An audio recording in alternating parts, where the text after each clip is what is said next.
আসসালামু আলাইকুম, কেমন আছেন সবাই? সবাইকে একটা স্নিগ্ধ সকালের অনেক অনেক শুভেচ্ছা।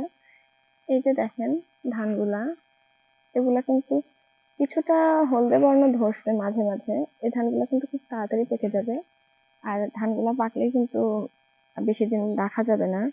কিন্তু আকাশের যে অবস্থা, মানে এতদিন কিন্তু আমাদের অঞ্চলটায় খুব একটা বৃষ্টি বাদল হয় নাই। তো যখন থেকে এই যে ধান ধানের থোক হইছে, ধান পাকা পাকা অবস্থা, তখন থেকে আকাশ সবসময় ঝুম লেগে থাকে। আল্লাহ মাবুদ ভালো জানে, যখন ধান কাটা শুরু হবে তখন থেকে হয়তোবা প্রচন্ড বৃষ্টি শুরু হয়ে যাবে।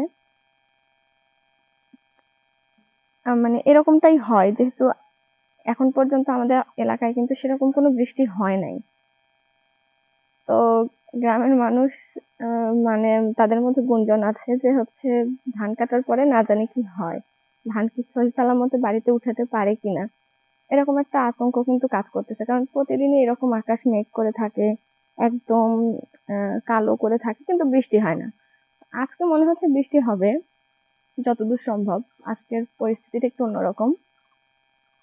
তো যাই হোক, আল্লাহ যা করে আল্লাহই ভালো জানে।